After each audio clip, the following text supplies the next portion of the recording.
to 5 seconds. Colburn shoots, deflected, score! The Flyers tie it with 2.8 seconds remaining. Excellent for them. So the Penguins have had leads of 2-0. 3-1. Now Couturier ties it at 5. Sean Couturier with his second goal of the night.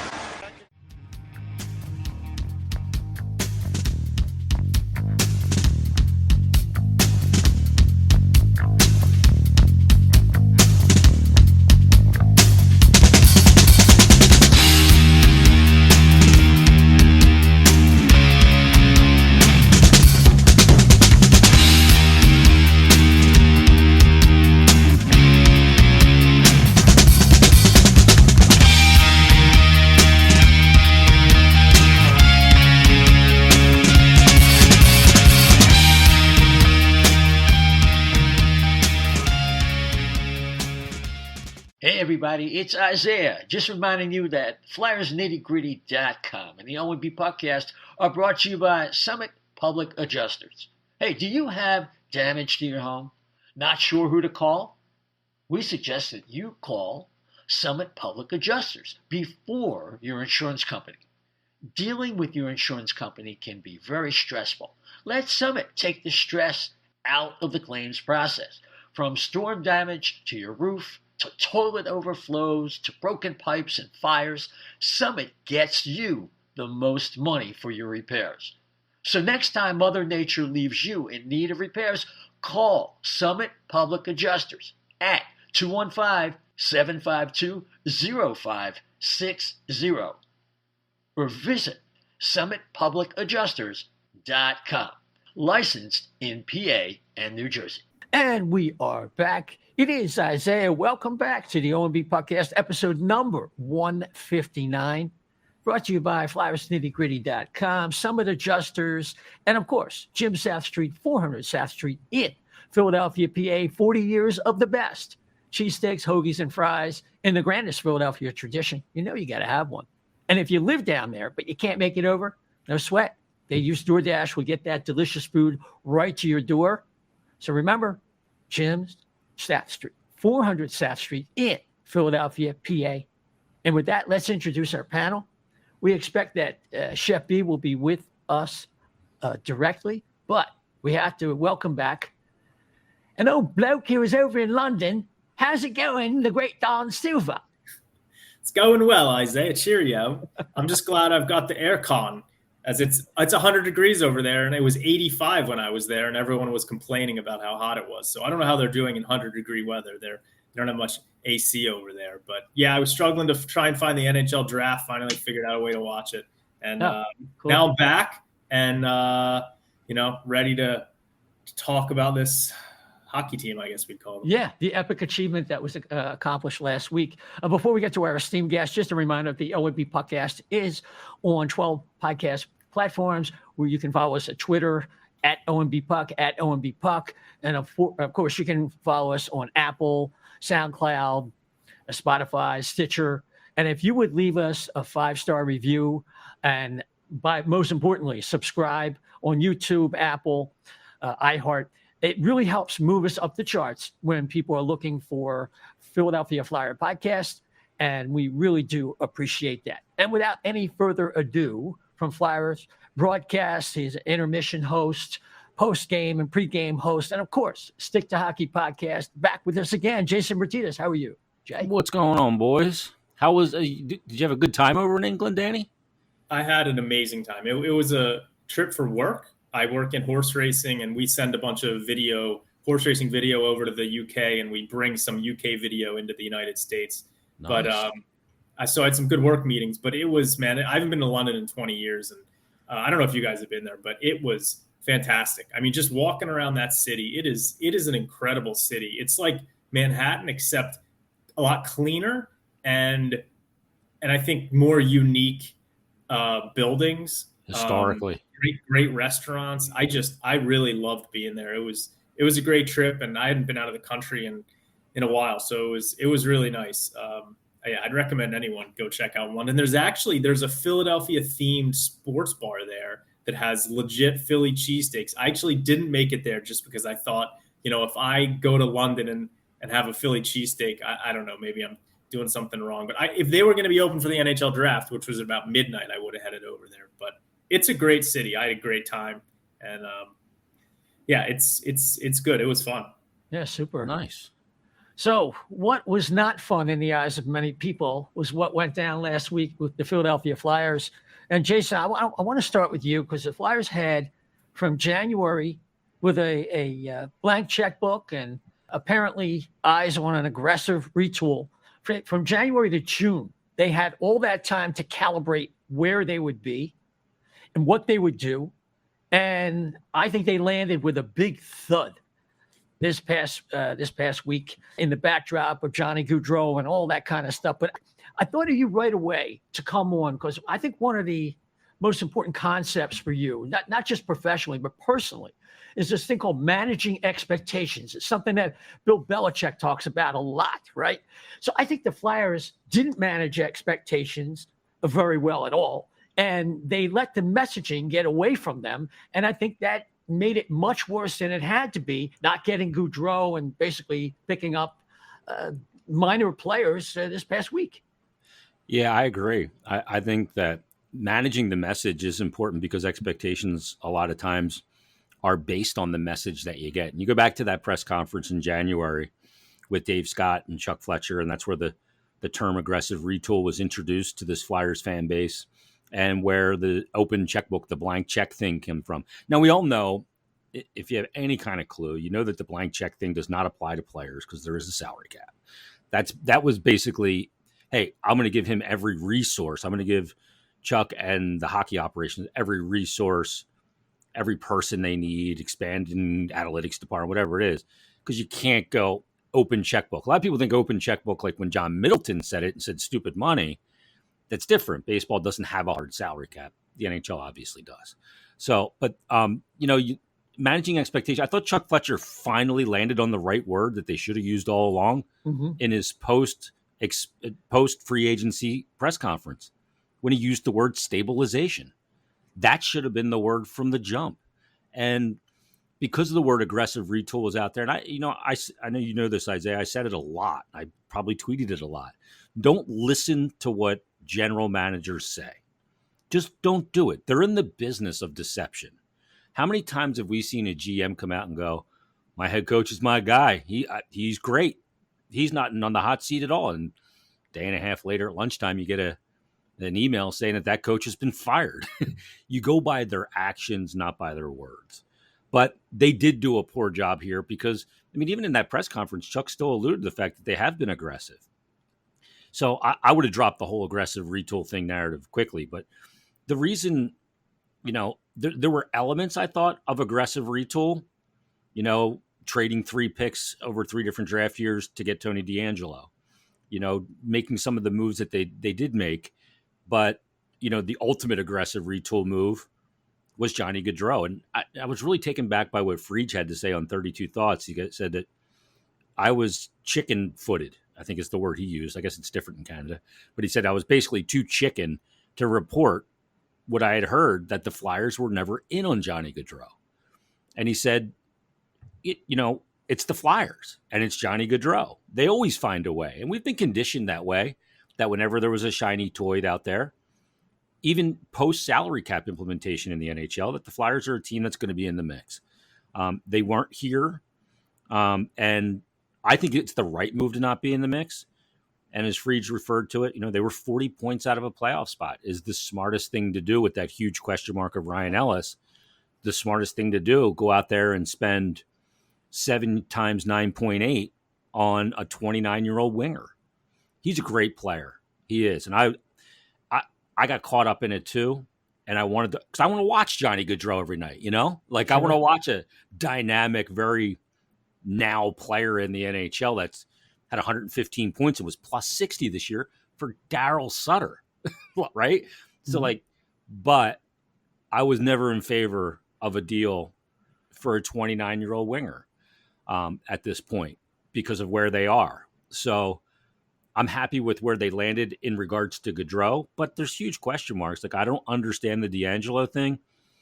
To put aside, the character issues and that stuff, and that's not easy to put aside. Right. We'll put that back in the forefront in a minute.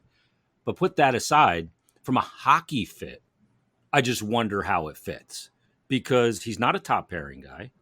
He's making $5 million, so you can't put him on the third pairing because he's making too much for the third, but he's not a defender for a top pairing role in the NHL. So I know Chuck said that, we'll defend less with him out there, and maybe he's right. But, from that standpoint, there was a couple of things. And obviously the Deslauriers thing, like I'm fine with Deslauriers, but not at 4 years. And with conditions on his contract, like he said, there was an aggressive market for him. Okay, then walk away. You know what I mean? Like, I don't need to go 4 years on a 31-year-old fourth liner. I just don't. So there are elements of aggressive retool there. There's elements of stabilization. But I think he was right when he said that, we got to look. Obviously, the Ellis question mark is huge. I'm really giving you a long-ass answer. And then the other part, obviously, is, we got to see what players like Morgan Frost and Owen Tippett really are in the NHL with a pronounced chance of having a chance to succeed. Yeah. Dan? And I don't know what to believe on the Gaudreau stuff because I have seen some people say that they absolutely were in on Gaudreau. Here's my thing. I think you're right, Dan. I think you are. I mean, look, they tried to move JVR's money. The price became a 2023 first. So I believe when they sat there in that press conference and said they had an open checkbook and it was an aggressive retool, I honestly think that was sort of the mandate to Chuck Fletcher. And I feel like that they were trying to accomplish that. The most disappointing thing to me, and Isaiah, you kind of hinted at this at the beginning, was the lack of a plan. How long have they had to try and figure out how to move JVR's contract this offseason? And what happened was it felt like they were just sort of viewing things in very small, concrete steps, right? So in his mind, Chuck Fletcher's like, okay, the biggest issue with this team is we think Ellis is probably going to be out for a long period of time. He may never play for us. Who knows? So we need to fill in on the right side of the D. So he's like, okay, you know what? I can go out there and Tony DeAngelo, I can trade some draft picks, no real picks of consequence. I'm going to get him. Okay, I'm going to do that. Okay, now, so he does that. And then he's like, okay, now I'm going to figure out how to clear money for Johnny Gaudreau. Well, the problem is that every single GM in the league knows that Chuck Fletcher not only has to trade half of JVR's contract or 70% of JVR's contract, he's got to trade the whole enchilada. He can't go after Johnny Gaudreau or any other big name free agents unless he trades JVR's contract, which led to a situation where Chuck, who doesn't seem like he's a savvy negotiator at all, is in a position where, based on reports, teams were literally demanding the 2023 first round pick from the Flyers for JVR. Maybe that's true, maybe that's not. But the problem is that they only had first round picks. They had the 2024 first round pick for their own team, the Flyers. They have the Florida 2024 first round pick, but they don't have any second round picks because they traded one to get rid of Ghost. They traded another for JVR and traded another for Ristolainen, and they traded the other one for DeAngelo. And I guarantee you that no team was going to take a third round pick for JVR's contract. So he basically painted himself into a corner where they were already spent to the cap. And he couldn't get Gaudreau unless he got someone to take JVR. And I think that, you can't trade a first round pick to have someone take 1 year of a contract. I think basically they're trying to take this aggressive retool, but you just can't there's no universe in which you can justify it. And I know people were saying, just trade the Florida 2024 first round pick to get someone to take JVR. It's crazy. For a team that's not going to be a cup contender next year, you can't trade a first round pick to get someone to take an expiring contract. So I think Chuck made these moves, was going to try and get Gaudreau, but then he decided to draw the line at moving a first round pick to move JVR, which makes sense, right? But the problem is that there was no plan. And so you're in this position where it's not a full rebuild because you've spent to the cap, and the team with Tortorella, they're probably not going to be one of the worst 2 or 3 teams in the league, right? Like Chicago, well, they might be, Isaiah, but Chicago is scorched earth. Like Chicago has traded everyone. They are dead set on getting. They're dead set on getting total tank. Yeah, total tank there. And which also, Alex DeBrincat, there were a lot of people wanted the Flyers to go after him. And basically, Chuck Fletcher, again, drew the line. We're not trading our number one pick this year. I think they fell in love with Cutter Gauthier, and they basically decided they weren't going to trade the pick. Look, I wouldn't have traded that pick either for DeBrincat. But you've got to pick a side. And I think that what they've done is they're in this position where, and I tweeted out today, like what their current roster is. They are at the cap. They've got to sign Owen Tippett, Zach McEwen, maybe Tanner Lazinski, Wade Allison. They have $1.8 million left in cap space to sign those four guys. Now, is that counting Ellis on LTIR?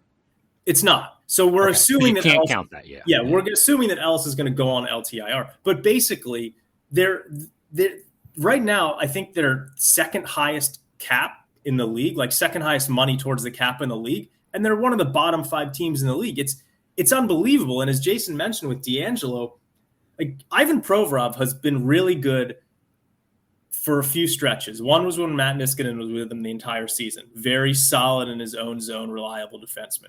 He was also very solid the 5 games that Ryan Ellis was healthy last year, right? And 4 games, sorry. He was solid. He was solid for like 2 weeks with Shane Gostisbehere, right? Well, now Tony D'Angelo is much more similar to Shane Gostisbehere than Niskanen or Ellis. You're basically hoping that somehow they're going to mesh. I don't really see it happening. D'Angelo will help the power play, but it's just such a bad situation. And the worst thing, and I'm sure we'll get into this, and Jason can talk to this more than anyone else, is who's the backup goalie on this team? Like, I think they were counting on Ivan Fedotov, who's now trapped in Russia like a military base. How about you bring him over? How about with a war going on, you get the guy over to the U.S. before you sign him to a contract? So now we're in a position where the backup goalie is either going to be Troy. Yeah, I'm not going to slam him on that one, Danny, because none of those players came over before they signed a contract for the most part. And, I hear you. It's just frustrating because you can talk about the goalie situation. Who's their backup goalie? Is Felix Sandstrom? I don't think is an NHL goalie. I didn't feel comfortable with Fedotov, to be honest with you. It all depended on the cap, and if you went big game hunting, but they don't have any money for it, and you end up with Troy Grosnick, who is going to be 33 years old at the end of August, and he's played a whopping 4 games in the NHL. And I know he's had really good AHL numbers, but that's the AHL. If you're going on 33 and you got 4 games in the NHL, it's not a great plan. And then I agree with you about Sandstrom.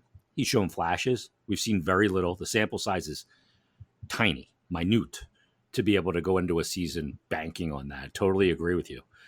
The one thing too, regards to, it's almost like you have to build like a flow chart to an off season, and you have to be ready, malleable the entire time as a GM. If this happens, okay, if this guy's available and I go after him and I get him, I got to be able to move this and this. You have to have all these pieces and pre-made deals and things that and you're right. It felt really herky-jerk. Like it felt like we haven't pinpointed a direction. That's why there's elements of aggressive retool, and then there's elements of stabilization, whatever you want to call it. And I agree. That's the thing to me that I look at it and I go, it just doesn't, it's not congruent with itself, the plan that was executed this summer. And it's concerning because this had, maybe last year was aggressive retool and it blew up in their face, but why go back to it? I don't think this team can tear down and rebuild. Not when you have a contract like Sean Couturier is kicking in, or Kevin Hayes, or Ryan Ellis for that matter. You can't tear it down to scorched earth, but you can do a multi-year rebuild on the run, if you will. And to me, that was the right path to take. Problem is they did elements of that, and they did other elements that weren't. And they brought in character issues to boot. Well, I mean, that's the problem. You got to shit or get off the pot. And the problem is when you re-sign Ristolainen, you're already in trouble.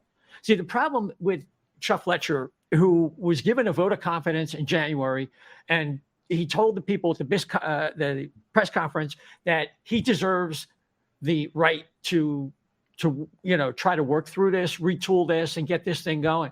I think he forfeited that with what we've seen for all the reasons that we've talked about. I think he's really at an end point as a GM. He didn't. If you're 40 points out of playoffs and somehow you're capped out as well, you've effed up. And then how long can we keep going down this path? About the only thing I can recommend with Chuck Fletcher is Brent Flair and the staff. I like some of the draft picks they've made. And I feel pretty good, pretty confident that they're making the right decisions in that regard. They've improved development. So it's not all negative. This is not a total slam dunk. Chuck Fletcher's horrible. But when it really counts on the ice, he took over a situation where it should not have been this point where we're 61 points. And maybe if they're 70 to 75 points next year, that's probably about realistic with the defense and Giroux is gone. It's a mess. It's an absolute mess. Yeah. I mean, really what comes down to it for his job security is performance. Whatever happens this year, what's the effect of John Tortorella going to be? Is Sean Couturier going to be Sean Couturier, pre-injury Sean Couturier? And he had back surgery. And obviously Ryan Ellis is a big question mark. Joel Farabee is going to be missing the first part of the season. You look at, is Morgan Frost going to finally take a next step and with consistency? So there's a lot of big questions. The NHL is a weird game, though. It really is. They come off that year where they fire Hack and they fire Hextall and Scott Gordon takes over. There's a little bit of a resurgence for a little bit, but ultimately they miss the playoffs. They make the change. They bring in AV and they make 2 changes to that team, significant changes. It was Matt Niskanen and Tyler Pitlick. Would you have thought that they would have yielded a big result there? I didn't. But those 2 changed the dynamic. They're missing a lot of high-end skill here. Like just look at the Rangers, right? Panarin, Zibanejad, Kreider coming off that year he had. Obviously Fox, Trouba. I mean, there's just so much more high-end skill there. Yeah, and I'm not even bringing the most important piece. Russia before the war started. Yeah, I mean, and I mean, he's absurd, like totally absurd how good he is. And you look at that and you go, geez, that's the thing. And that kind of shoots my argument of, you don't sign a 29-year-old winger to a contract like that because that's exactly what they did with Panarin at pretty much the exact same age. But anyway. They cleared a lot of space, and they were honest and upfront with their fans about a plan. There's going to be some pain. We're going to bring in some talent. They made it so they could facilitate these moves in a logical progression. It's not as if... but they did have Zibanejad. They did have Kreider. They had some pieces.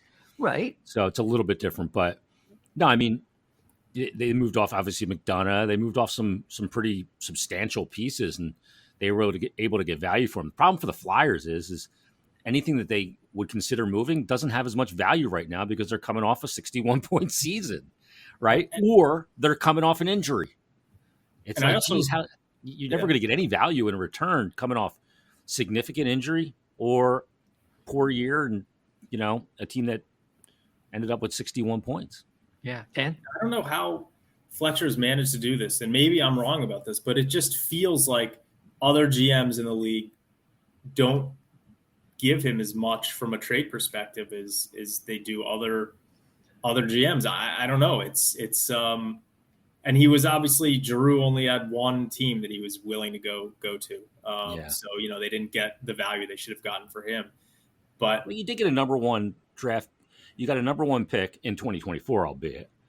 And because they had already traded their 2023 pick prior to that deal getting done. And then the other part was they get a player that was selected in the top 15 in Owen Tippett. But I don't know. Again, I don't know if other GMs in the league would have had to have given up a 2nd-round pick to get someone to take Shane Gostisbehere. I feel like maybe they would have. He just paints himself into these corners where everyone knows that he's desperate to get rid of players. Everyone knew that the Flyers were trying to get rid of Shane Gostisbehere. Yeah, everyone goes through waivers. Yeah, it's pretty obvious. Everyone knows that they're trying to get rid of JVR. It's just difficult to. And then you look at a team that's this bad, and they didn't have a 2nd-round pick this year. They don't have a 2nd-round pick next year. They don't. And by the way, next year's draft is supposed to be one of the best in a long time. The Flyers' 2nd-round pick would be a top 35 selection, probably. That's not, that's a big deal. It's a diet 1st-round pick. Yeah, they don't have their 2nd-round pick in 2024. They haven't really amassed many 1st-round picks other than the one that they got for Giroux. So, the Rangers, when they did their rebuild, they made some trades and they stockpiled draft picks, and not those picks haven't necessarily worked out for them to a huge extent. Although Keandre Miller is obviously a big part of what they're doing these days, who should be in a Flyers uniform. But, that's neither here nor there. It's just frustrating because, it does seem like we're in a position now where getting a guy like a Connor Bedard or one of these guys next year who's a generational talent may be the only thing that can turn this around, because there's no one like that in the pipeline. There's no superstar. Somebody asked me. No superstars. And so, I understand when the argument against doing a total rebuild and sort of trading Ristolainen last year at the deadline for picks. The argument against that is you're not guaranteed winning the lottery, right? But the problem is that I know that the path they're going down is not really going to create. They're not going to be able to compete with the Rangers. Like, it's not a path that's going to result in this team becoming a solid cup contender unless they do get a couple of high picks. And, you look at the teams that have built dynasties recently, Tampa Bay Lightning. Okay. Hedman, second overall, Stamkos, first overall. They've got someone else on that team who was taken high. Obviously the Penguins with Crosby and Malkin, the Blackhawks, Kane and Taves. Like, that is the way that teams like that are built. And tanking does not guarantee you're going to become like that. But what they're doing right now, I guarantee you they're not going to become a team like that. And so with a team like Tampa, like supplemented too, Braden Point in the third round, and you develop them. You can draft the right guy, but you got to develop them too. Like, those guys, like third round guys, got to be developed. They're not taken in the first round because they're not first round pedigree when they come in. But if you develop them and some guys are late bloomers, then that's where you get a Braden. Well, Point. And that's again where the fact such a great job with them. When you don't have second round picks next year, like the fewer draft picks you have, I think they only made 4 or 5 picks this year. The fewer guys that you draft, six. Yeah. 6. The fewer guys that you draft, obviously the smaller a chance that you're going to hit on one of these late round guys. So anyway, and real quick, the other thing is I don't think that this is all Chuck Fletcher's fault. Like, I do believe that there are too many cooks in the kitchen when it comes to the decisions that get made with the Flyers, because some of these moves do reek to me of something that like Bobby Clarke's influence. Like, is Chuck Fletcher really going out on his own and signing Nic Deslauriers to a 4-year deal? I don't know. Maybe he is, but it reeks of a Broad Street Bullies type of move to me. Same thing with what we don't. It's a good point. What we don't know though was that Torts asking for Deslauriers. You could kind of piece those together because Torts talked about this in his introductory press conference. I don't know if you guys saw that, but talked about when Nick Sealer took on Nic Deslauriers. Oh, and yeah. then all of a sudden they signed Deslauriers. You know what I mean? Yeah. Nick Sealer beat the heck out of Deslauriers, didn't he? And Nick Sealer caught the wrong end of that, but he took on a big boy. Like, that's. I should know that because I think I was at that game. Was that the Black? No, which game was that? I can't remember. That was in Minnesota, I believe. It was in Minnesota? Okay. I believe. It was at home. It was at home? It was at home, yes. Okay. I was in one game where they choked it away at the end. Provorov had an awful giveaway behind the net. Flyers were up 2 goals in the third period.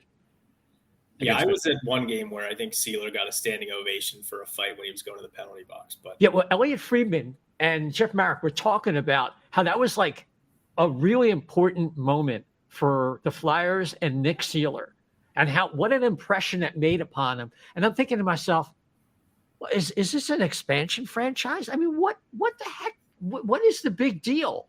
I mean, I appreciate what Nick Sealer did. He did win that fight, but I mean, he didn't win the fight against Deslauriers.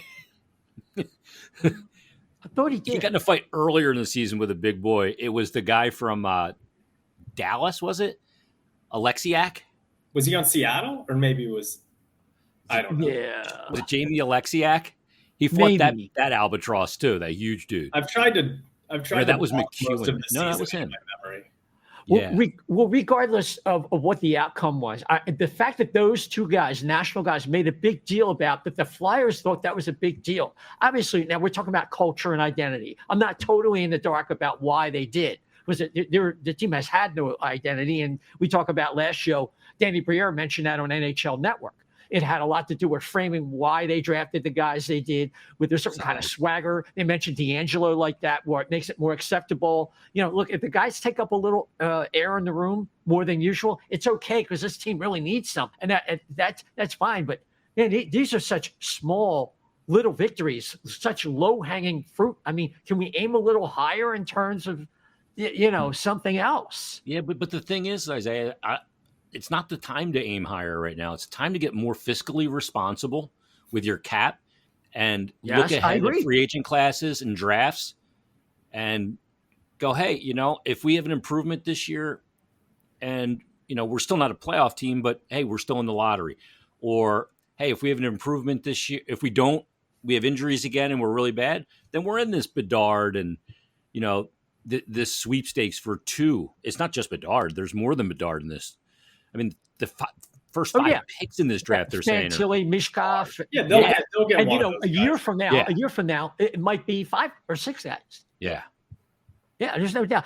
My larger point is this, is that, like we were talking about earlier, when you signed Ristolainen, you basically ended the aggressiveness of everything. You could have had an extra first-round draft pick, and you had flexibility. I'd rather have a first-round draft pick from that and give me Jan Ruda. Let them get a guy who's competent, makes good decisions, and that's all they need right now. And then see how it works out. Give yourself cap flexibility. Don't jam up your cap with Nic Deslauriers with a no trade contract for 2 years and for 4 years. That's insane. Look, and they have to trade out Oskar. So you're bringing in D'Angelo. The optics are really rough with that alone. But then you're buying out Oskar because he has a unique situation because he missed so much time. That is actually a bonus on the cap for the first year. And I think they have $600,000 next year. So it's like, how can you be, again, not to sound like a broken record, how can you be so backed up? Like, you can't see a clear path. Like, forget about this year. Just get competent, low-cost veterans and have flexibility. So, like, midway through the year, if they're having problems, the Flyers can start selling some players off if they have to. And then you start building a future. You go to the fan base and say, okay, I think we have a handle on what we need to do here. And it's A, B, C, D, and E. And believe me, this is a team this is a city, I should say, that put up with the process and all of Middleton's machinations, trying to get Harper here and firing the manager earlier this year. We have the tolerance, but just communicate to us. Yeah. We're a very tolerant and knowledgeable fan base, and we can see through this sham. And here's the thing. Let's go back to Ristolainen. Yeah. Like, you could have traded him. You knew that the season was cooked. You could have traded him and got a first-round pick and recouped that, right? Mm-hmm. And if you wanted to sign the player, you could have signed him last week.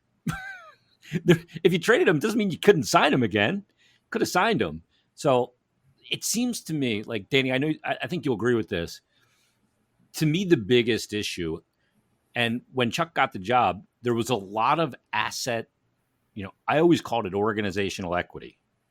Whether it's draft picks, whether it's young players and prospects, Ratcliffes and Zamulas and Frosts and whoever, right? All these guys. And what you do with those players, you're not going to bring them all up at the same time, but you use them for pieces. But the asset allocation has not been handled well. Like, when you have a season that went as sideways as this year did last year, and they end up where they are at the deadline, you got to trade Ristolainen. If you want to re-sign him, fine. Do that on free agency day. If, you look at all those different situations and how those assets have been used, like Nic Deslauriers, if you assigned him to a 2-year contract and this year is totally sideways and they're not in it at the deadline, you could trade him at the deadline for a team that needs some fourth-line toughness and a little penalty kill. 4-year contract, you probably can't.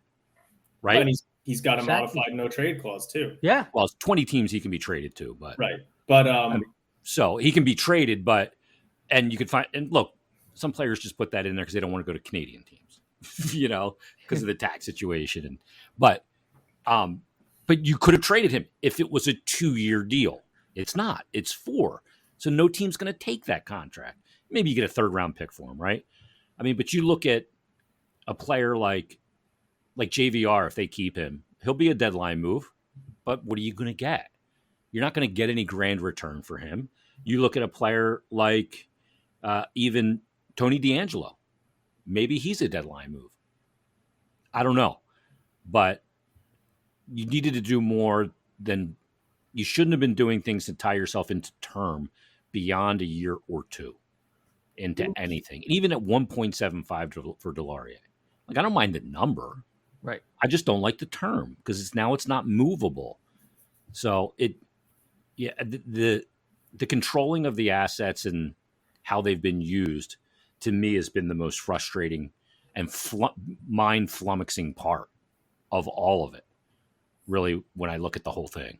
Yeah, that's what I think the asset management that Chuck Fletcher has exhibited is some of the worst asset management that I've ever seen from an NHL general manager. And you just look at all these moves, and Jason, I know you're not a big fan of Shane Gostisbehere, but to me, like, again, you literally had to attach a 2nd-round pick to give the guy away. And then this year you go out, and Tony DeAngelo, I think, is a better player than Shane Gostisbehere, and he's probably more of what they need on the power play because he's a really good passer. But there's not that big of a difference between Shane Gostisbehere and Tony DeAngelo. Their point totals this year, I think, were pretty similar. They matched. They're 51 each. Yeah. DeAngelo's a guy who last year you could have gotten literally for nothing. Like Tony DeAngelo, no one wanted him because of how toxic he was and his name was. Carolina went out and they took a risk with him, but anyone could have had him. Chuck Fletcher could have signed Tony DeAngelo basically for nothing. He didn't, and now he ended up trading 3 picks for him. One was a 2nd-round pick. So he basically, he trades guys when at their lowest value and he has to attach picks. He's going after guys who he could have had cheaper, and he's going for them when their value's at the highest level that it's been at. And he just consistently does that. And Ristolainen, again, is another one where how are you not trading him? Because Jason, as you said, even if you like him, you could potentially get him back. But even if they had traded Ristolainen and gotten a 1st-round pick, okay, so if we're rebuilding, I mean, Justin Braun also would have been a fine guy on the 2nd pair to help mentor some of these kids. And then you could have given one of the kids experience playing on the 3rd pair. I mean, the defense actually doesn't look terrible, right? Provorov, DeAngelo, Sanheim, Ristolainen, Cam York, Justin Braun. Like it's not awful. But then you look at again, Carter Hart's probably only going to play 55, 60 games, I guess. You're going to have 20 games from who knows. Well, you have 14 back-to-backs, but other than that, I mean, well, right, exactly. You have to ride him out there a lot because you got Troy Grosnick and Sandstrom as your backup. So with Joel Farabee starting the season likely on the IR and Ryan Ellis out, here's what you're looking at. You're looking at a first line of something like JVR, Sean Couturier, and Travis Konechny. 2nd line, and this is all just my looking at this and seeing what it could be. Scott Lawton, Kevin Hayes, and Cam Atkinson. 3rd line, Noah Cates, Morgan Frost, and Owen Tippett. 4th line, Nicholas Deslauriers, Patrick Brown, and Zach McEwen. Maybe with Wade Allison and Tanner Lazinski as guys that maybe play, maybe Isaac Ratcliffe. I mean, that is really a not very good forward group. You've got a guy playing on the 1st line who teams wanted a 1st-round pick to take 1 year of his salary. Coming off 24 goals, he'll score, but yeah, you're right. And I look at Lawton too. You have him on your 2nd line there, I think, with Hayes and Atkinson. Atkinson. I look at it, Scott Lawton is a bottom 6er. On a good team, he's on the 4th line, in the middle, right, or on the wing. But 3rd line player, but without Farabee, that pushes him up, unfortunately. You got to see, I wonder what the rebound is going to be for certain players like TK. Is there a rebound? Is he the TK that, scored 24 goals 3 years in a row in the last year, 24 in 69 games, about a 30-goal pace? Or is this where TK is now and that's where he is? We don't know. I still think he could be a good player. And then again, Provorov, how's he going to mesh with D'Angelo? Is that going to work, or are we going to sit there and have to revolving door on the top pair where Braun's going to have to go up there again and be fine for a couple of games, but be overmatched because he's 35 years old? Like you go into a sports season, like to go back to expectations, Isaiah, to bring this almost full circle in a way, like controlling your expectations is how you remain sane as a sports fan, especially a Philadelphia sports fan. But when you go into a season with so many pronounced question marks, it's hard to have optimism, right? I mean, there is. I have to break out the list in one of my notebooks here at some point, because I did the dirty dozen. I did the dozen question marks of this offseason when the season ended on an episode. And some of these we won't know the answers until the end of next year, like on Ryan Ellis and Sean Couturier. Right. And like the coach who's the next coach going to be and all that stuff. We don't know. We know those answers. Some of them we do, some of them we don't. But the more question marks you go into a season with, the more volatile it is. It's just the way. I remember so many Eagles seasons going and go, well, there's not really any question marks. And, they were a good team. Years they have a lot of question marks. Do we got the right quarterback? Do we have a good offensive line? Are we still missing a guy at linebacker? How are our receivers? When you go in with all those question marks, it doesn't turn out well. No. It just doesn't. Because you're relying on too many things to go your way. And sports very rarely, swings back around. The Flyers are due for some good luck because, like, every one of their prospects, whether it's Tyson Forster, Morgan Frost, you name it, every one of their guys has dealt with injury. I mean, it's insane in key development years. But so it's all got to be looked at. But you're right, Dan. They're going into this season with, just the most important player besides Carter Hart on this team is Sean Couturier. He's coming off back surgery. Right. Like, I know that medical science has come a long way and they can do amazing things with these surgeries now. But back surgery is back surgery. You don't want to get it. Period. End of sentence, right? So I know. How's your back doing? My back's feeling good these days. Oh, good. For now. That's but good to hear. I'm 50. I'm an old man, decrepit, shitted out hips. Still out there in net, man. I think I've retired. I'm pretty sure I retired. Really? Yeah. People keep asking me to fill in, and I keep saying I'm retired. Egan texted me the other day and goes, "Can you play for my C League team at Oaks like tomorrow night at like 8:00?" And I'm like, "I'm retired." And he said, "It's C League at Oaks." I said, "Retired is retired." Because the last game I played one game after I turned 50. And I caught a puck in the mask right in the grill. Oh. And was concussed. Oh, no. It happened like 4 minutes into the second period. I go to the bench after the second period, and one of my teammates goes, "Dude, are you all right?" I go, "What do you mean?" He goes, "That one over the blue line, you didn't even move." I'm like, "I have no idea what you're talking about." Really? I have live barring because I'm a coach. So I went back on the live barn and watched it. The guy just came over the blue line, shot it along the ice, and I never moved, and it went in. I don't even remember it. Wow. I was fucked up. So I'm like, you feeling better now from that? Oh, yeah. I've had like 15. But at my height, I'm only 5'7". My head's always in the danger zone. So got it. It's I think enough's enough. I hear you. So Couturier is coming off the spine surgery, and there's some questions. Got the neck thing with the Eichel surgery. And who knows with Hayes? I mean, I thought Hayes actually was one of the bright spots at the end of last season. It looked like he was back to sort of what I was sort of excited about the possibility. He didn't even look like second-year Hayes. He looked like first-year Hayes. He looked good. I was excited about the possibility of Hayes and Gaudreau. I put a poll out there on Twitter because I think that if you're trying to be positive, I think that there is a possibility that one or more of these young kids who has a lot of talent could take like a massive step forward and like become a Frost. Tippett.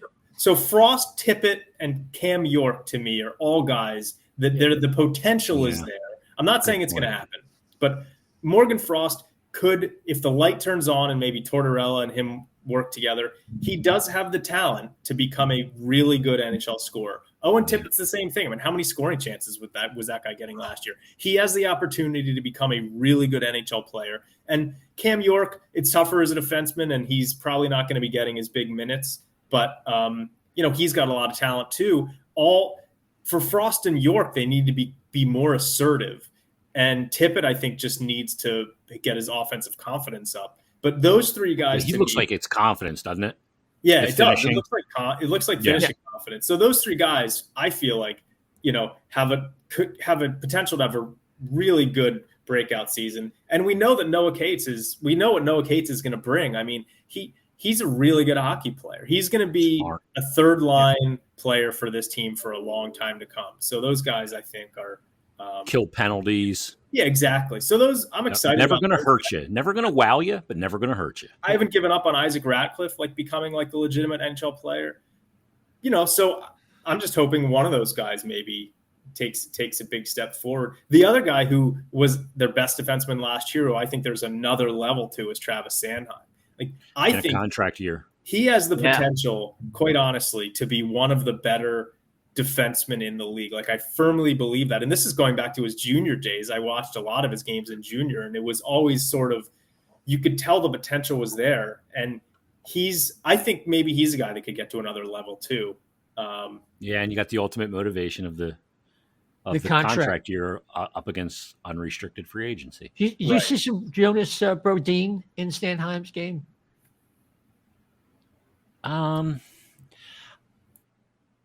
Maybe a little bit. I mean, the skating is so good. What he did, I thought, so much better last year, to Dan's point, was that he recognized the right time to jump into plays and use the God gifts. The gifts God gave him of that ability to skate up the ice. How many times did you see him taking the puck up the ice on an odd man rush? I didn't see that nearly enough from the forwards. You saw it more from him, or being the option on a 2-on-1 or a 3-on-1 on that left side as they go in. It's going to be interesting because, as much as Tortorella kind of gets banged as this block shots defensive coach, look what Werenski. Look what he let that kid do. Yeah. You know what I mean? And here's the other thing, to Dan's other point. I think this is really important. If you go back and look, a lot of times we assume older coach means hate kids, doesn't develop, prefers vets, prefers Nate Thompson or Yuri Later, right? And we heard that about Alain Vigneault. Yep. Doesn't develop. And I think we saw that a little bit too. But John Tortorella, look through his tenures at all of his positions. He plays his young kids, gives them a lot of responsibility, and has developed a lot of players. Now, Seth Jones, was he going to be a really good player anyway? Sure. Was Vinny LeCavalier going to be a great player? Yes. But Marty St. Louis, undrafted. I'm going all the way back. And then you go into other players that had a lot of success for him. And look at a guy like Werenski. You would think a player like Werenski, who doesn't play with a ton of structure and is really kind of freewheeling out there and offensive-minded, never met a rush he didn't want to join, Torts let him get into that action. So what that does for a player like him, I think, will be really interesting for Sanheim in a contract year with UFA status. That's the ultimate carrot for a player. You set yourself up for life. So, yeah, I think he can go to another level. Yeah. He showed some chemistry with Ristolainen last year. And so much of this depends on guys. To see any of this stuff, that they have to be slotted correctly, even though they're devoid of high-end talent and depth. A couple injuries, and that screws all that up. Now guys are asking to perform at a level that they're not suited for in any way, shape, or form, because they're playing up in a lineup or, playing a role because somebody else is injured. That puts them in a tougher situation and not show those things. So you hope all these injuries over the past couple of years kind of got out of the way, and we can kind of see what they look like to really, for this year of stabilization, to measure what the hell's here, so you can figure out. And I thought Chuck Fletcher said that in his press conference the other day. We got to know what these guys are. So, because if you're part of the future, okay. If you're not, then we got to move on, and they need to move on. There's going to be pieces they got to move on from. Who are they, though? We got to find out. I mean, that's one of the things I'm looking forward to. I think there's enough players on this team that we're like 4 or 5 players. We're going to say, you know what? It's not going to work here. Or finally, we're seeing something. It's time to separate the wheat from the chaff and start putting this thing together and turning toward the future. And we got to find out who's part of the future. Yeah, who's going to be part of this and who's not. That's and right. Look, some players are going to look at, like, maybe it's connecting. You go, boy, he and Torts, it works, and he's really stepped up his game. Or, man, the Provorov thing's really not working, you know. We got to get him playing a little better, get his value up. But, you know, we got to make a hockey trade there. Or, you know, whoever it is. There's got to be guys like that. And, look, you got to go in there, and he's going to – one thing you guys know, everybody knows this, Torts is going to make them uncomfortable. He's going to challenge them. He's going to push them. And if they don't like it, then you got a one-way pass to the press box or traded. It's just the way it is. You'll be stapled to the bench. He does not give a shit who you are. Second game, Patrick Laine was acquired by Columbus. He sat the dude down for 2 out of 3 periods. He was an RFA. They're trying to woo this guy to stay after the Pierre-Luc Dubois trade, and he benched him because he loafed on a back check. I mean, I think that's awesome. Like, everybody, you want to talk about accountability, it has to be across the board. And I think Torts is one of the only guys that has accountability that does not have any asterisks next to it. Yeah, it's all part of the equation for what they need. What can you tell us about Rocky Thompson, who has been hired to, I guess, He's essentially nuts. coach the power play? And he's a tough guy. He fought Frank Bialowas. It's all over YouTube, and he held his own.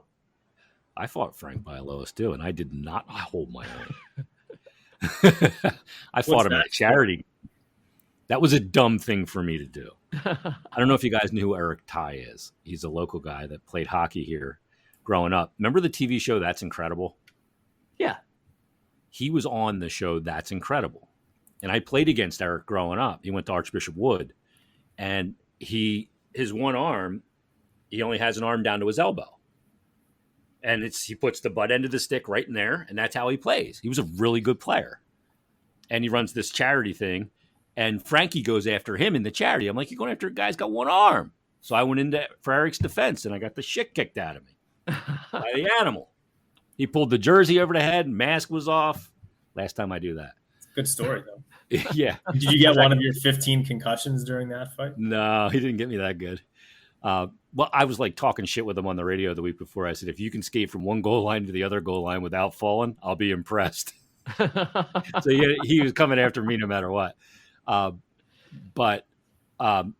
Yeah, I mean, I think it was really important to Torts that he get a guy that could play the power play to coach it. And you got him and you got Brad Shaw on the other end. I think Shaw could be really good for Provorov, Sanheim, Ristolainen, D'Angelo as well. So, well, look, yeah, the head coach, it's ultimately down to him. I know, like, Mike Terrian caught a lot of shit, but ultimately the deal, it's all on the head coach. And this is going to be Tortorella's ship. Yeah, and they got to be better on special teams, though. I mean, that was inexcusable last year. No doubt. We were kind of hoping that Andrew Burnett would come here because he was a superior power play contributor wherever he went. And he wasn't the most talented guy. He was just so good in front of the net. And then he got that experience. Knew how to see it and develop it, right? Right around the net is terrific. Yeah. I know they talked to him, but the path to become a coach is, I think, what he saw. He didn't come here. They just signed Tortorella. Go to New Jersey. Lindy Ruff could be gone at any time. You know? I was thinking, though.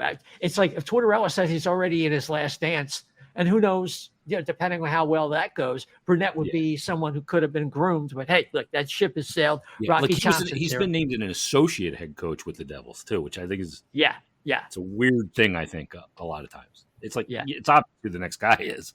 Yeah. So that was probably the big lure because the Flyers might have had something similar in mind, but I don't know if Fletcher really is in the position to be calling shots for a year down the road anyway. But for the next coach after the coach he just hired. Yeah, Tortorella's press conference, as Jason talked to, it was like the highlight of the offseason for me. I mean, he was so genuine, and you could tell how really excited he was to come here and how much he respects the Flyers logo and the Flyers history and tradition. To the point where I almost like feel bad for the guy based on what the Flyers have done this offseason. And I hope that I don't want the team and the city to let this guy down, because he's clearly going to like give everything that he has. Yeah. But I also don't want him to like single-handedly push this team to, being in the 10 through 15 range where we usually are, where it's like, we're not going to get a high draft pick, so it's a tough one there. I mean, and it's talking about the middle road that they've chosen, right? They spent a ton of money on a coach, and, then it's these half measures that they're taking. So. Yeah, I think you're right, Danny. Like that was, a lot of people didn't like the hiring. I told him when I talked to him, when I did my sit down with him, I said, I've been lobbying for you for 15 years. It just never lined up where the Flyers were hiring when he was available. Like a lot of people always like, but doesn't it bother you the way he treats the media? I've been in the media for 28 years. Doesn't bother me at all. I don't take it personally, I mean, to me, it's all about protecting his players. That whole media persona and stuff makes him the bad guy and takes heat off the players. And I've talked to a lot of guys that played for him, and they all mention it too. Like, he takes the bullseye. He makes himself the story, which takes away from the players, and the players love that about him. And most of the guys I talk to love playing for him. Not everybody's going to love there's no coach that a whole team's going to love. But the notion that everybody that plays for him hates him was so off base. I've been talking to so many guys. And I'll go back to exit day from the season. I was sitting in a conference room that's attached to Paul Holmgren's old office. And that's where I was taping my interviews. So as the players would come upstairs, they'd have their meeting with Chuck, and then they would go in and talk to the media and then come talk to me. But Atkinson came in and talked to me before he did that because somebody was still in there. So I did like 10 minutes with Cam. And then when the interview was over, I asked him about Tortorella in the interview. And I said, so what is it about Tortorella that you liked playing for him so much? And he got up and he walked over and he shut the door. And we talked for like 15 minutes about him. And he just kind of laid it out, like this whole concept that he's impossible to play for, or you can't thrive offensively. It's like I had 2 41-goal seasons for him, or 141 and a 35. Like he had really performed for that guy. So I started digging on a lot of guys. I mean, everybody from Jody Shelley to all these guys that played for him, and hit up a lot of different people to get some firsthand insight on him. And boy, they love playing for him. No, I mean, at the very least, when he got hired, I said, who's going to recede into the background? Gritty. And I think a lot of us are like, okay, the new face of the franchise is John Tortorella. I can live with that. I just wish he had. Needs to be a player, though. Needs to be a player. Oh, sure. Yeah. I would just wish you had a GM that did a little bit better job of messaging and putting them in a position to be able to well, maybe he launch did into something else. Maybe he did. Maybe they're going to be in position to land Connor Bedard. Yeah. Because Connor Bedard isn't, just like a top of the draft, not a Slafkovsky or, an Eric Johnson. Like, he's a Matthews, Connor right? McDavid. Yeah. Like, he's better than Austin Matthews. Like, from going into his draft, right? Right. You're talking about at the same time. I mean, it's like Crosby. Draft. Yeah.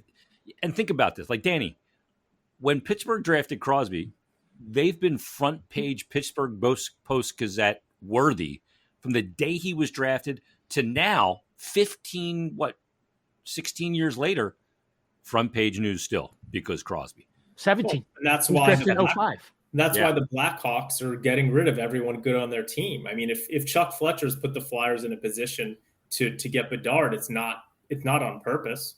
It's through sheer incompetence. I mean, if you're really trying to go after Bedard, like I said, you trade Ristolainen last year, you don't get D'Angelo, you probably wait on a head coach like Tortorella for another year. I mean, yeah, but this, like, outwardly tanking, I think, is worse. Like, you can be bad and be in that mix, but like like, I don't agree with what Chicago's doing. No, I don't agree. But I also don't think that this is like a pretend tank either. Like, I don't think they're trying to tank, you know? Mm-hmm. I don't think they're trying to tank either. They're in no man's I think land. they know that they were 40 points off last year and that, it wasn't the time to go after a 29-year-old winger. But I mean, like, a guy like Bedard he's absurd. Yeah. His numbers, like, I mean, you compare his numbers at his 18-year-old or 17-year-old year in junior to McDavid's, and he had like 45 more points. Does it concern you at all? It's crazy. Yeah.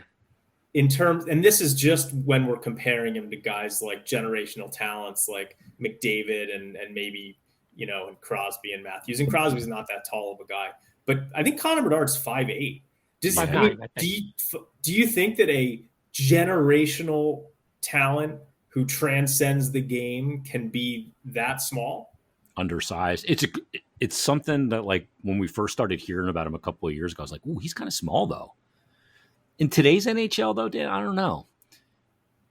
It's a good question. Like, I mean, he's playing with men. He had, the status in junior, exceptional status. And he's playing with guys that are much bigger than him, and it's not a problem. Now, when you get to the pro level, obviously, they're much bigger. And how much is he growing? Is he still growing, or is he slotted to be like a 5'8", 5'9" player? That's the question. But again, like, look at like Braden Point. He's not big. Right. Kucherov's not particularly big. I think you can get away with it. And when you have those skills, like even Jack Hughes, not very big. He's not generational, but. Well, but that's sort of what I'm talking about. I mean, Jack Hughes' talent just absolutely pops off the page. I think that physically he's not quite been able to get there because of, physical stature. I think a guy like Rasmus Dahlin is almost a little bit similar too. What about Kane? A little bit of a slut. Yeah. But again, and I guess, if Bedard becomes Kane, then obviously that's fine. But again, I'm thinking of it as like to be better than Kane. Right. Well, that's what exactly I'm thinking. Can he, be better than a guy like that? And Michkov is pretty small too. I think Fantilli's the biggest of the 6'2", 190 Fantilli. Yeah. But that's just sort of an interesting thing to keep an eye on. It's a great point. What makes McDavid so spectacular is, I think, his combination of size and skill. Like, I remember when I saw Connor McDavid the first time in the World Junior Championships, my comment to my buddy who's a Penguins fan was, Connor McDavid is Sidney Crosby, except he's bigger and faster. Like, that's sort of like, and I think that, the size does add an element, right? But like, that's Austin Matthews. Like, people don't realize, like, that dude's a hoss. Yeah. He is freaking big. Big butt. Like, was he like 6'3"? Almost a Yager-esque hockey. I was just thinking of Yager. Yeah. I mean, enormous, like how big he is. Like, I think some guys look bigger on the ice, and some guys look smaller on the ice than they are. I think Matthews is one of those guys that looks smaller. Maybe because like the all white jersey or the all blue, maybe it just doesn't like. He's a big dude. I don't know, but or like Ovechkin's the same way to me. Like, he does not look that big on the ice. You see him in the hallway after a game, I shit you not, he's Jeremiah Trotter. Did you see the video of Ovechkin playing in the soccer game? Oh yeah. I saw he scored. That, right? Of course he did. Where was he at when he scored? On the left side. Ovechkin is playing in a professional soccer game, and he's so much bigger than these guys. It makes you realize how big he is. That was really bottom cool. half. Like, he almost like the way he dresses too. Like, he does not wear like the most fitted suits like a lot of players wear, like really streamlined pants and shit. His are like baggy looking, and he's just huge. Like, he reminds me of the size of like when Jeremiah Trotter would come to WIP when I worked there. I'm like, holy shit, look at the size of this fucking Yeah. Like, you see Ovi walk by, you're like, oh my God, he's way bigger than you thought. Like, the first time you see him off skate, you're like, way bigger, way thicker than you even thought. Because he moves so good. You go, you can't be 240 and move good like that. Yeah. But he does. I mean, that dude's amazing. a total freak. Yeah. I remember Patrick O'Sullivan, when he was playing like for the U.S. team growing up, he told these stories on my podcast, probably like 3 years ago. But he was playing like a U17 or U16 tournament, international, and Team USA. It's all the best kids from the whole country, right? And they go and they play the Russian team, and Ovi's on that team. And they lost like 11-2, and Ovi had 10 of the goals. Like, how can you be that much better than everybody to that degree? Like, he said it was just mind-blowing. Like, you got the best players in the country. Canada, all those teams. And this guy scored 10 goals in that game. I don't care if Wayne Gretzky finishes, has more goals than Ovechkin finishes with. Ovechkin's the greatest goal scorer I've ever Period. seen. End of sentence. Totally. Yeah. He's a transcendent goal scorer. I mean, it's just sick. Insane. Especially the quality of goaltending is so much better than it used to be. Oh. You look at some of the goals that, I mean, it's not a knock against Wayne. He's going to score in 1988. There's no doubt about it. But those goals don't go in today. No way. To me, I mean, it's the ultimate. Like, Wayne scored every different way, and yeah, he had Gretzky's office behind the net, all that. But Ovechkin, you know exactly how he's going to score on the power play, and you still have no chance to stop crazy. it. That's bananas, right? Yeah. I mean, I asked Hart about it. I said, I always ask goalies, who do you like facing? Who's the shots the trickiest? Who's got the heaviest? And he says Ovechkin every time. He's like, it's on you so fast. And he said it when it, like, for a goalie, like we always use the term, he's got a heavy shot. Like, heavy, like a shot hits you and like hits you in the chest and just like bounces off. And it's like, okay, that was a good hard shot. But a heavy shot, like, you feel like it's hitting the back of your spine. Like, it goes John through LeClaire you. had a heavy shot, right? Yeah. LeClaire? Yeah. Almost knocked my legs out from under me. So heavy. And it never took a slap shot. But just like, he's so big, so strong that the shot is so heavy. Like, LeClaire will hit you in the pad and you feel it on your shin bone through your goalie pad. And he said Ovechkin is and when it gets you, it's like a lead ball hitting you, where it's just, it doesn't like that. It's like fucking thuds you. Yeah. And Ovechkin, I mean, it's just ridiculous. And the precision with which he gets it off, how quick, and his ability to know where that thing is going on a 68-mile-an-hour cross-ice pass is incredible to me. Yeah. Hand-eye coordination is amazing. No, it's just, he's just off the charts. Yeah.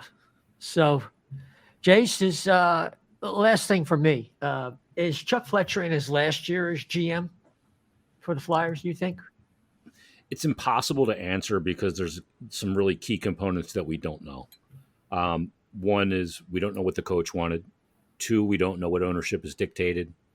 And three, we don't know what the result's going to be.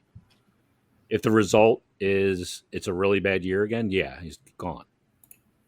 If that's not the result and they make an improvement, they don't have to make the playoffs. If they make a substantial improvement and he hired the right coach and some of the pieces start to bounce in the right direction.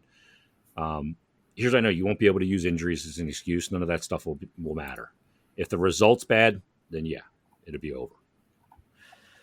Well, yeah, I'd agree. I mean, I think he's used up his capital for me. But Dan, any final? One of my questions is: does he want it to be his last year? Like, he looked so defeated to me in some of these recent press conferences. It's like, again, where I feel like I don't think he's done a great job, but I also think that maybe he's being, micromanaged a little bit, or at least getting a lot of opinions from various folks. I think he's out of his element right now, and I don't think anyone's going to be throwing him any rope in terms of any of these players. But no, that's the thing. Like, there's nobody out there to just some other GM going, hey, I'm going to do the Flyers a favor today. Like, that doesn't happen. So, yeah, I was taken by that too, Danny, that at that press conference, he's usually really stoic. He looked annoyed, pissed off, out of sorts a little bit. Yeah, I think it was, the whole Gaudreau thing. And again, I think they were going after him. Other people say they weren't, but it's just sad because it seems like Johnny Gaudreau had his heart set on coming back to Philly. It really did, based on everything that we heard. And you wonder if they weren't going after him at all. Would he have even left Calgary? I think he didn't go back to Calgary because he didn't want to go to Columbus, but he had to go to Columbus because they were offering significantly more money than New Jersey. And, people go, well, he took the money. No, he didn't. He left a shitload of money on the table from Calgary. Yeah. Right. Like $18 million. But he wasn't going to go back there with his tail between his legs after he told him he wasn't going to come back. And I get what you're saying, not to belabor this one. I get what you're saying about not wanting to spend that money on a 29-year-old winger. I probably wouldn't have either because I wanted to be more of a rebuild. But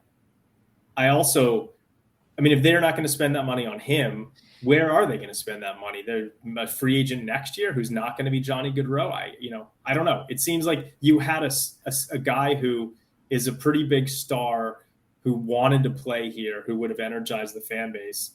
And, they couldn't get it done because he didn't want to part with the first round pick for JVR, which is understandable. But, Yeah, that's the thing that's hard for me too, is it's rare. Like, we've given the Rangers a lot of shit. Like, yeah, your rebuild what happened really fast because Panarin only wanted to play in New York and Adam Fox forced his way to New York. Well, they had a guy that was basically forcing his way here. Right, exactly. You know what I mean? Put it. But the groundwork wasn't laid, like I said earlier. That's the problem. They weren't in position like the Rangers were from a cap relief standpoint. Right. And you got to be able to That's what the GM. Yeah, I mean, as a GM, you got to be able to read the future, and you got to have things being put in place, like Ristolainen signing instead of being traded prior to that. If you want to make that happen, like you got to know, like everybody in hockey talks. You could have said, "Hey, Hazy, last year, if I can create the cap space, does Johnny really want to come here?" Hayes, dial up Johnny Hockey. Let me talk to you, have a conversation, back channel. Those things. That's it. Happens all the time. Of course. By the way, that whole free agency thing where they say that you can't talk to a guy or Talk of shit. Claude Giroux signs with the Senators, 5 minutes after free agency begins. I'm sorry, but that didn't all happen in 5 minutes. Yeah, and he told me like the day before, I have no idea what I'm going to do. Yeah, right. Giroux said that to you? Yeah. Yeah. I have no idea where I'm going to go on, Jason. Yeah, 1201. All these deals are done. It's like, well, they do have the legal tampering period essentially now, but they didn't for years. And it doesn't matter. Like they all know, agents talk and all that stuff. And I mean, D'Angelo said on my podcast, I said, "Are you and Hazy like recruiting?" He's like, "Oh, absolutely." He openly talked about recruiting. When was this? It was so D'Angelo was acquired the Saturday after the draft. I talked to him Monday morning at 8 a.m. Okay. And it aired on that Wednesday, but because there's no one to recruit anymore. But yeah, any more BC guys out there? Yeah. So, but yeah, I mean that stuff happens all the time, and you got to just be able to read that and put yourself in position. But like that's the thing, like. Panarin wanted to go there. This guy wanted to come here, and they're not an attractive team right now because they were 40 points out of a playoff spot last year. So how often is it going to be that you're going to have a high-end, attractive piece that wants to come play for you in this scenario? But then again, he's still a 29-year-old winger that probably is never going to duplicate what he did last year.